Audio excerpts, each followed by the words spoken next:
it's Lee from coloringqueen.net and I hope you're having a very good day today. Today I'm here finishing Mandalen colouring book, well, the page that I'm doing for Things That Fly in July. Now, I've had a little bit of a problem. I filmed this earlier and I had to delete the audio and redo it because I have to tell you something. I realised after I finished it that the lens on my camera was really dirty, and I figured that out when I was trying to take a picture of the finish page, and because I was then looking at the camera I realised it was blurry, but when I was filming it and pressed the button to go I didn't realise that it was dirty, and so the colouring of this picture is going to look a little bit blurry or not as in focus, but it's because the lens was dirty. And unfortunately when I realised it, I'd already finished, and so I couldn't go back and recolour it. So I am really sorry. And obviously I've cleaned the camera lens now, but it's too late for this video. Anyway, I hope you're all doing really well today. It's Sunday here in Australia.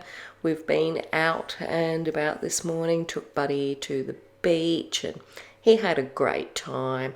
Yesterday he didn't have such a good time because he had to be on a fast for 12 hours so he could get his liver tested and to see the effects of the tablets that he's taking. So he didn't get his breakfast until about 10:30, 11 o'clock, and yeah, he was pretty unhappy with us. He kept looking at us and he's like, come on, where's my breakfast? You always give me breakfast. And so the poor little thing didn't get breakfast till 10:30. We had to take him to the vet and he had all of these tests done. And quite frankly, David and I were still looking at the bill for it going, oh my God, we never realised it would cost so much. So it's our 23rd anniversary on Monday. So we have scaled that back in light of the huge bill for Buddy's tests on his liver. So hopefully we'll get the results next week, and we're just going to go out and have dinner at a pub on Monday night instead of Tuesday, which is our anniversary, because Monday night's got the specials on and that bill was really high. But anyway, these are the things that happen when you have a dog that has special needs, just like, you know, parents go through with children with special needs, and everyone knows what it's like. So anyway, I'm still looking forward to it anyway, and I didn't really want anything for the anniversary anyway. Can't think of anything that I actually need other than a new white Prismacolor pencil, which I should have got in Sydney because there's so many art shops there and they were so close, and I kept saying I've got to get another pencil but never had time, and I wish I'd just bought a handful in Sydney and then I wouldn't have to pay the postage on them and all the rest of it. But anyway, these are the things that we regret. And if that's my only regret, it's not much, is it? So I have a crime case today, and it is a funny one. I thought a very specific thing when I read about this case, and I'm curious if you guys will think the same as I did, but we'll find out at the end, I guess. Let's get to it. So this is all about the Tromp family. It's set in Australia, this crime case, and it's about Mark Tromp and his wife Jacoba, who goes by the name of Kobe. Mark and his wife are both in their 50s, and they lived in Sylvan near Melbourne, Australia. Now this is a beautiful, idyllic rural community, and they'd actually purchased a farm there 9 years before this incident, and on that farm is a beautiful 2-story cottage, and oh, it's just like the stuff that postcards are made of. It's gorgeous, and they were actually renovating that at the time of this incident. Now Kobe was, according to a neighbour, she was very focused on the business that they ran from that farm. So they ran a red currant farm business, and she was really passionate about promoting that and making jams and sauces. Now, I don't know if red currants are popular everywhere, and they're certainly not a thing that you go to the supermarket and buy all the time here in Australia either. They're pretty popular sometimes with fancy restaurants that make red currant sauces and jams, but in Australia they're not like strawberries or blueberries or raspberries that you see all the time around at supermarkets and that you would buy all the time in your regular household. They're more a thing that you might buy one off if you're making a red currant sauce or a jelly or something like that, but they're not everyday items, if you get what I mean. On their Sylvan property, they had their 3 children also living with them.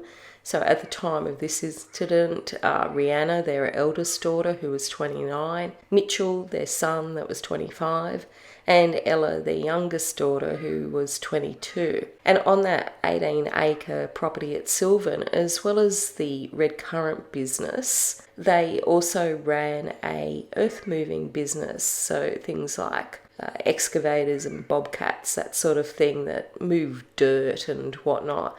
That's what earth moving is. And the red currant farm was a predominant part of their business. They allowed people from the public to come and pick their own little red currants. They're like little red berries. And they also sold them wholesale to the major supermarkets in Australia. And they also had the earth moving business. So things were going tickety-boo for the Trump family. They had 2 businesses, their family all lived at home, they've got a nice 2-story home, and they live on this idyllic 18-acre property, and Ella's got her horses, which she's mad keen on, and they all work in the business. And a neighbour actually described Mark Trump as a workaholic who was just devoted to his businesses. And in fact, during the summer months, the family would work on the farm 7 days a week. But in winter, when this story takes place, it was the quiet time of the year. Now, it seems all was just really normal with the family.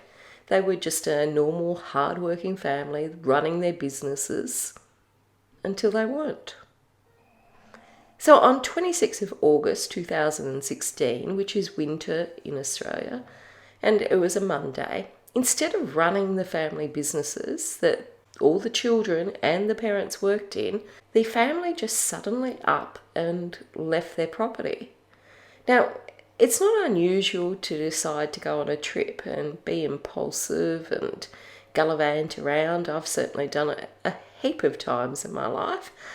But the behaviour of this family would put it into the mysterious or downright bizarre category. So first of all, they left their home unlocked with documents piled up and sort of scattered throughout the house. They also left the keys in the ignition of some of their cars. Now, I used to live in the country and I used to do that as well. So that might just be a country thing and not as untoward as people might think. They lived on the farm and they left Ella's horses unattended. Now, I'm sure that the horses had enough food from just grazing their paddocks, but sounds like they didn't leave, food and water regularly out for them and didn't arrange for anyone to look after them. And the commercial fruit business, the red currant business, was unmanned. So they basically just took off and no one's in charge of anything on a business day. Now, you can understand that if, you were still taking calls or you redirected your calls, but there was a bit more to it than that. So the parents had actually been under a lot of stress, despite the outward appearances. And they actually had this fear that they were going to be killed or they were going to lose everything, lose their home, lose their farm, lose their business. And this feeling of impending doom was shared by their children as well, for the most part. So what happened is the family all just piled into their younger daughter's Ella's silver Peugeot SUV, and they took off and they started driving from Victoria north towards New South Wales. Now Mitchell, he went along with the road trip with the family, but he actually didn't share their sense of danger that the rest of the family did. He just, wanted to go along and sort of see where this played out. One thing, the family didn't allow anyone to take their mobile phones. Basically, anyone that was calling about business on a business day wouldn't be able to get through because the whole of the family, except for Mitchell, had left their mobile phones at home. So if they needed assistance or there was a business call, no one would be able to contact this family. Now, when the family actually discovered that Mitchell had secreted his mobile phone with him, they actually threw it out the window, and they found this out pretty early on. They were only about 30 kilometres into their trip, and they threw it out the window at a small town called Warburton, and they kept driving.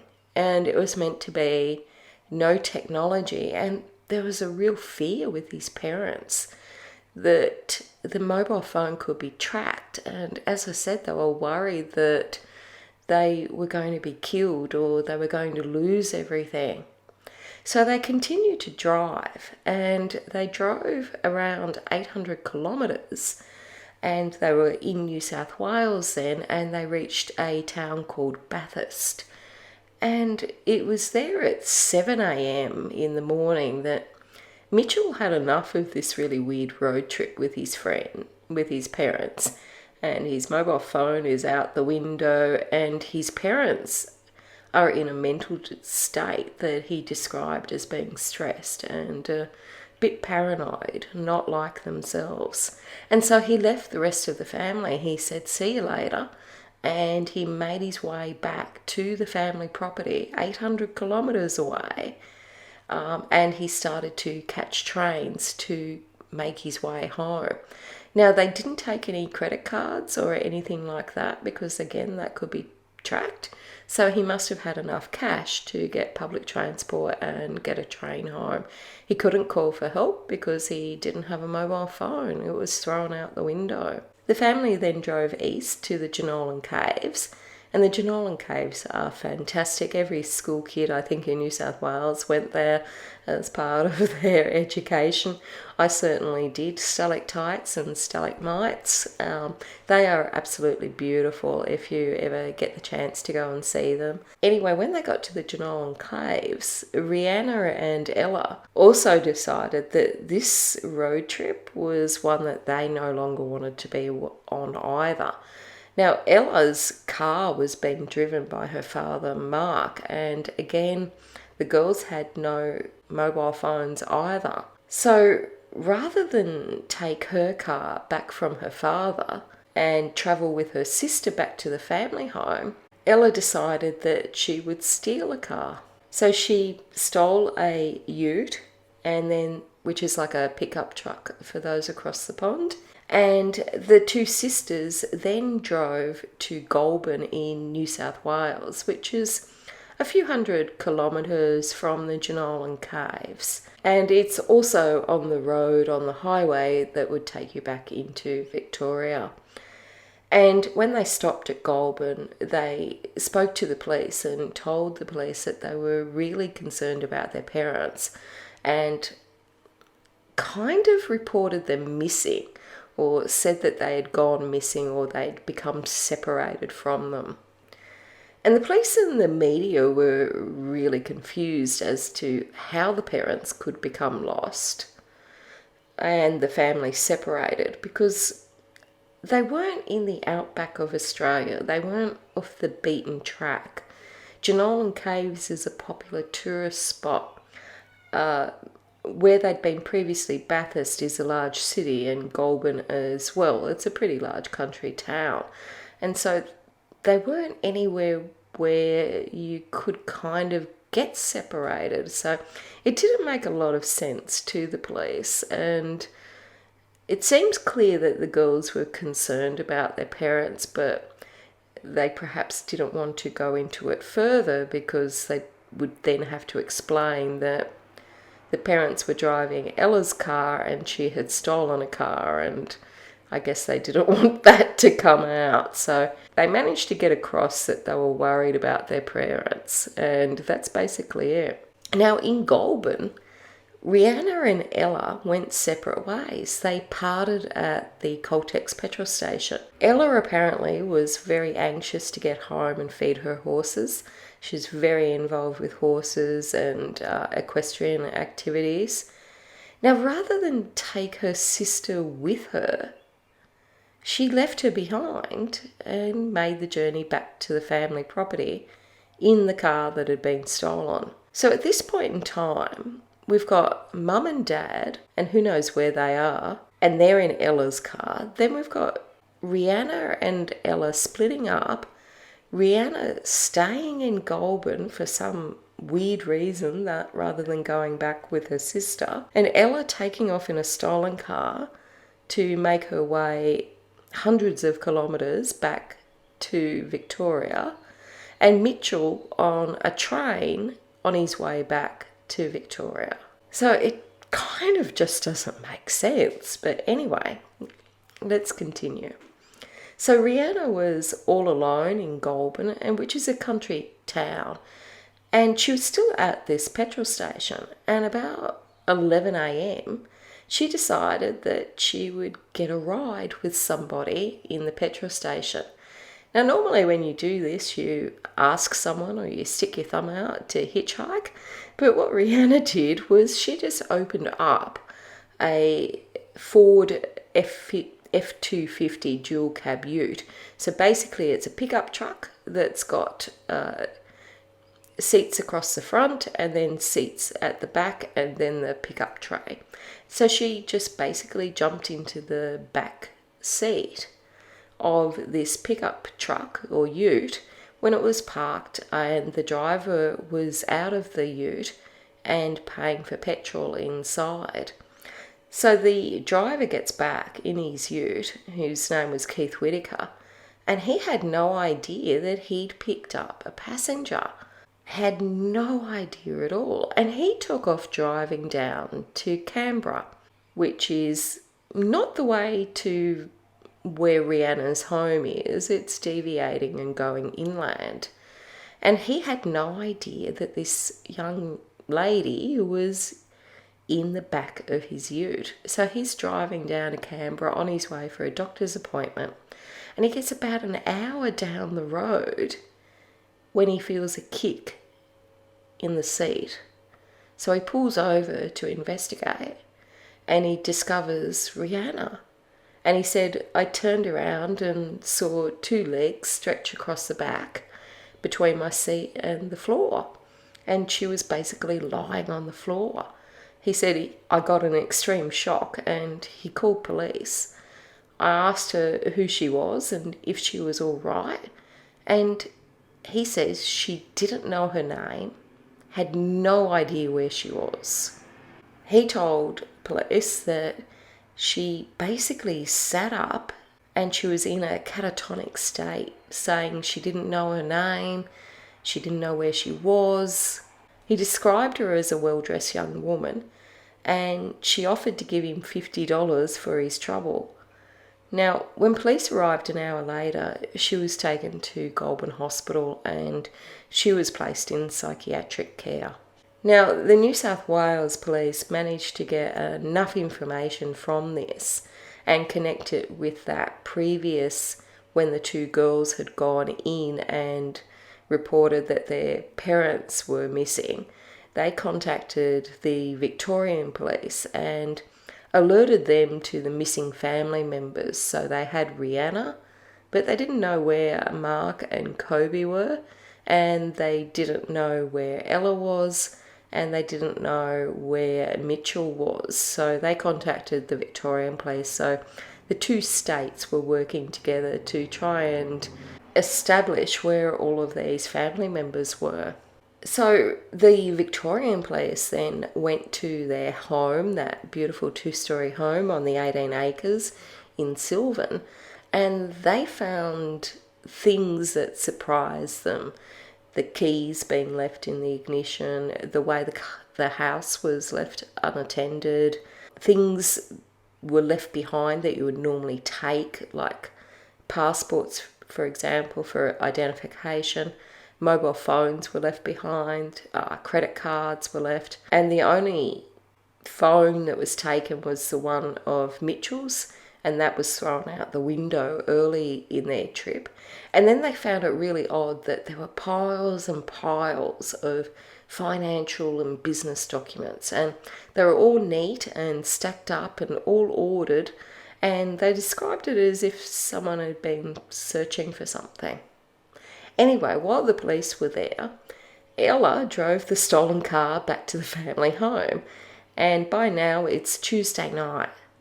So just in one day, or one night, this family has just disintegrated into separate parts and gone in a number of different ways.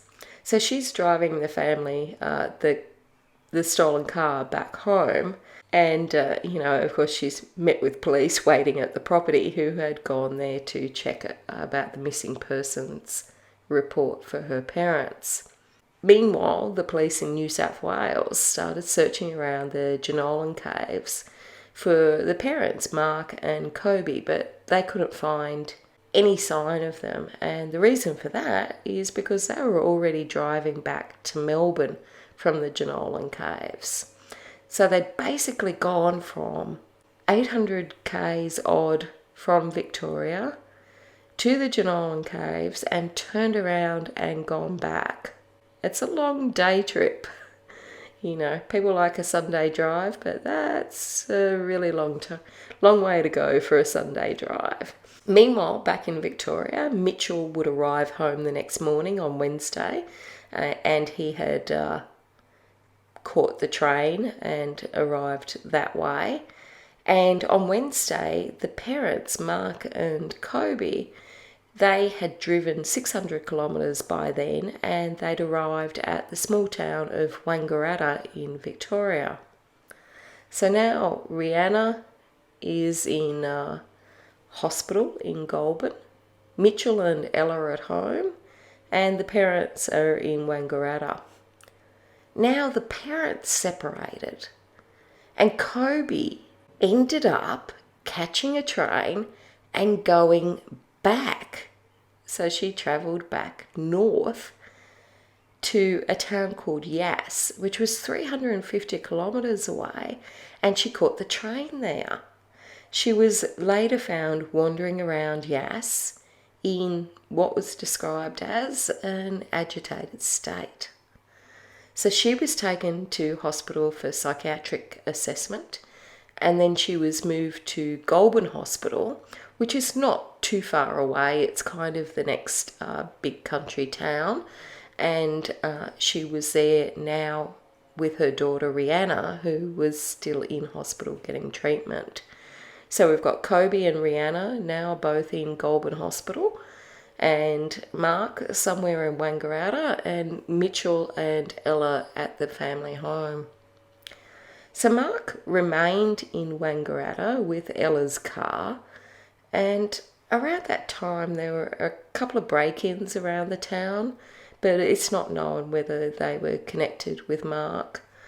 He was involved in an incident though where he was driving behind someone too close. What we call tailgating. I don't know if that's a common term outside of Australia.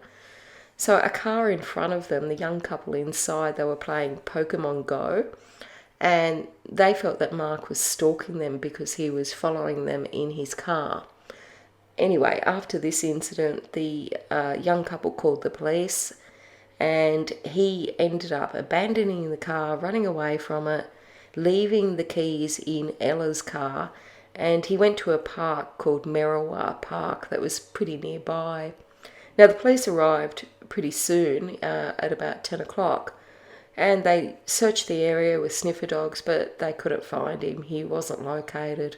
In the meantime, Ella and Mitchell, who were at the family home, started making public appeals for people to try and locate their father, because they knew where their mother and their sister were, but they really didn't know where their father was.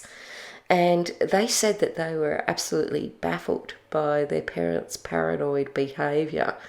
They told police that it was meant to be a technology-free trip, and there was no real plan of where they would drive to. Mitchell Trump appeared on a local news station with police appealing for information, and he also told police that there had been no current or previous diagnoses of mental illness. So he just said that he thinks his father is scared, that people are after him, and he's not in a good state of mind. Now, who Mark thought those people were remains unclear.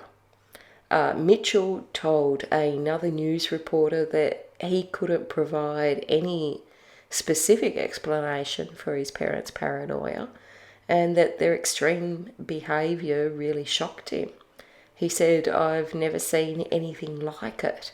It's really hard to explain or put a word on it, but they were just fearing for their lives, and then they decided to flee." So 6 days after this bizarre road trip started, Mark was actually found by the road near the Wangaratta airport. So he was still in Wangaratta, and he was then taken in for mental health assessment. He was also questioned by police, and he was ultimately released to his brother Ken's care, who was a police officer. And he didn't speak to the waiting media because everyone was wondering what on earth is going on with this road trip from this family. But he gave them the finger before he made his way out of the waiting horde of reporters. And he later issued a statement, a press release, saying he apologised for the hurt and concern caused by these events, and also for the expense involved in the police searching for him and his family. His children said that he just wanted to get back home and get back to work, and, they were obviously really looking forward to seeing their father. One investigating police officer from the Sylvan district described it as the most bizarre case he's seen in 30 years. And the police confirmed that there was never a threat to the family.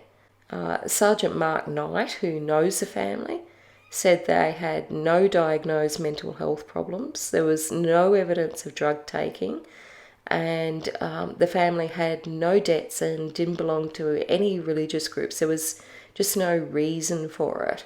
And he described it as a massive meltdown. And, Mitchell and Ella continue to say that it was just really hard to explain. They just felt it was a build-up of different normal everyday events and pressure, and it just got worse as the days went by.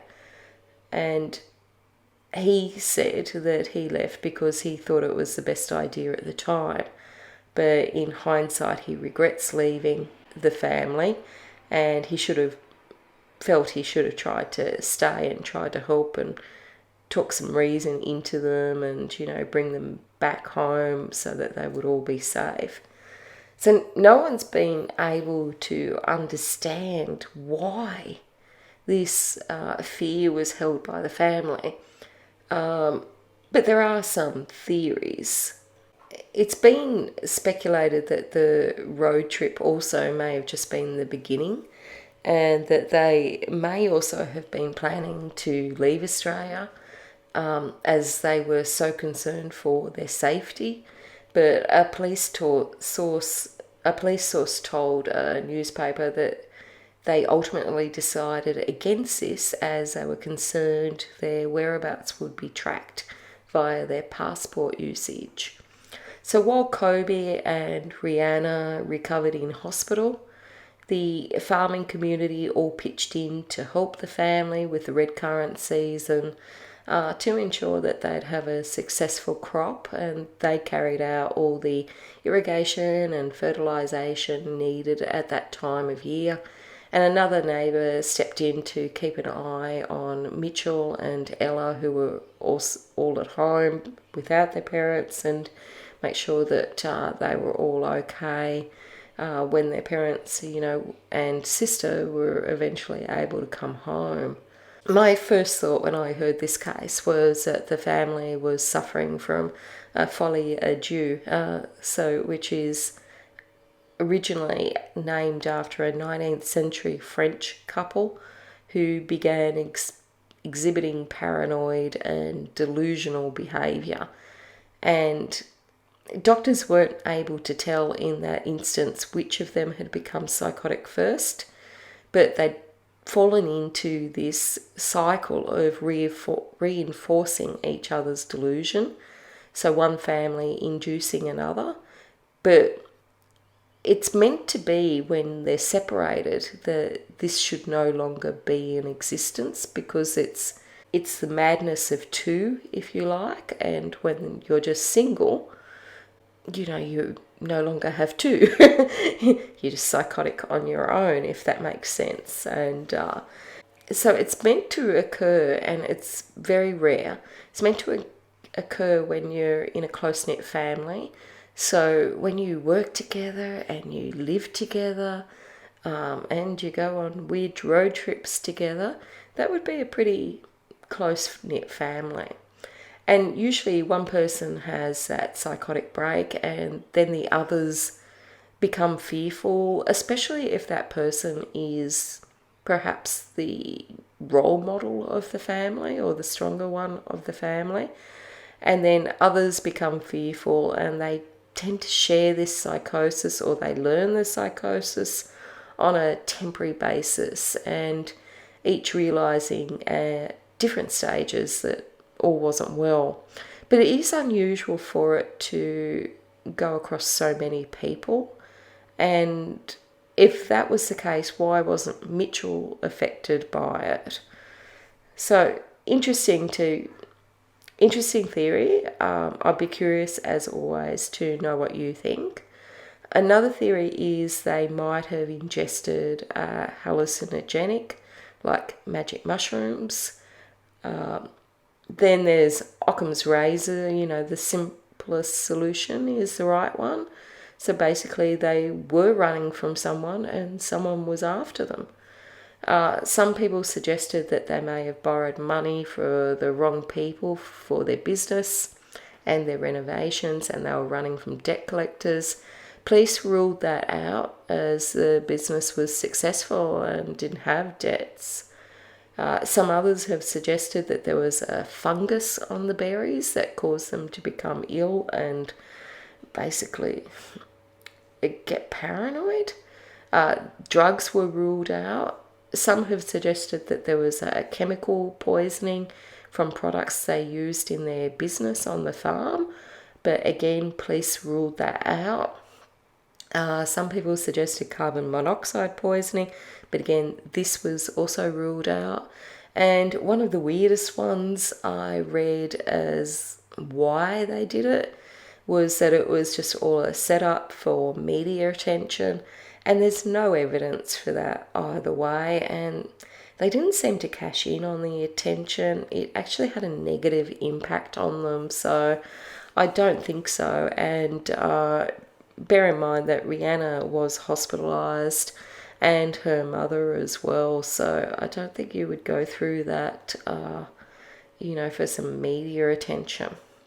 So the only crime in this mystery road trip was actually the car theft, and Ella was charged with theft of a motor vehicle and possessing the proceeds of a crime, being the car. And she was due to appear in court, but the charges were ultimately dropped with the consent of the owner, because the owner, I think, basically felt sorry for this family and was pretty understanding. Now, Rihanna, the eldest sister that was in Goulburn Hospital, she was also charged with stealing a car, but the charge was later dismissed under Section 33 of the Mental Health Act, which excuses a mentally ill person from a crime. And things went on, and then about a year later, Rihanna was interviewed by a woman's magazine to tell the family side of the story, or her side of the story. And she said that this bizarre road trip just came about because it was just a build-up of stresses that had basically led to her father suffering a mental breakdown. And it was just so intense that he feared someone was after him, and that prompted him to flee and, of course, to protect and take his family with him. She said at the time that we're just all really embarrassed. We didn't want to be famous, but that's for famous people, and they're just very embarrassed about the whole thing. She also said that they now realise that this mental breakdown of his had been building for some time, and he was such a hard worker. Perhaps that's one of the reasons, the stress of that. And she said part of the reason they decided to leave the farm was because he felt like he was in danger, but he also wanted to make sure that he could spend time with his family. So in the years since, the family has kept a very low profile, and they've closed off their public berry farm picking, and because they don't want people coming in and, obviously getting that attention. And they've been keeping away from the media. They've given out some interviews, and in all of them they just say they're still confused why they acted like they did. The interviewer asked Rihanna about it, and Rihanna said, you basically all start thinking the same. You have a few things and they build up, and you just tend to take on the fear that your parents had, or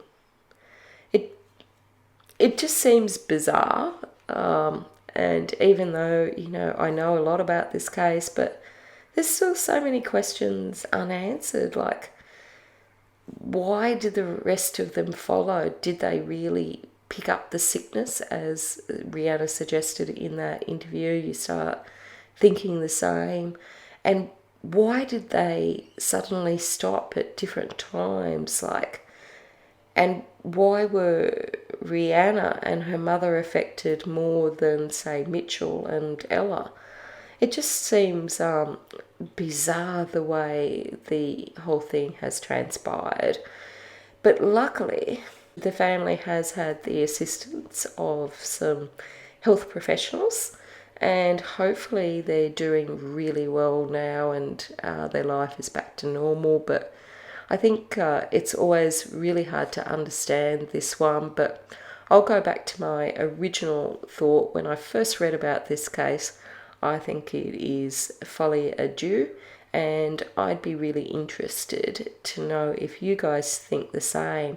But out of all of that, there was only one crime, which was the stolen car, but it was dismissed. But the behaviour was just so odd. I mean, Mark might have been able to be charged with a few things in relation to that incident with a young couple, but I doubt anyone would charge over that thing. So there was really only one crime in this story, but it's a really interesting case. And I said maybe it was like learned behaviour, because I remember visiting a mental health facility when I was at uni, and there was an old man there, and he'd actually been put in this health facility when he was 13 for doing what young boys do when they're 13.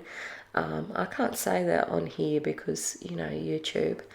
And anyway, he ended up learning the behaviour of other people in the facility until he just became so untreatable that he wasn't able to leave. And it's such a horrid story because he should never have been in there in the first place for that sort of thing, but that's the way it ended up for him. But it sounds like Mark being the leader of the family, if you like, the major role model, has become stressed and overwhelmed and developed this mental breakdown or psychosis. And his wife, obviously being his partner, has, if he's saying something, she's become believing it. And so they've both formed this view of both being in together. And then the children, because they work together and live together, have also picked up this vibe, if you like, and it's sort of passed to them, but maybe not as much, maybe as in they respect their parents and follow their parents, and then at some stage they're like, no, this is just really too weird.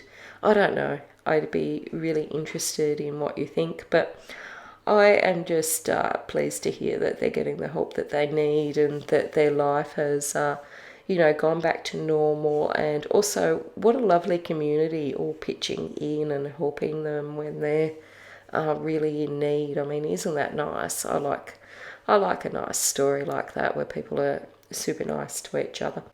Until next time, stay safe and happy colouring.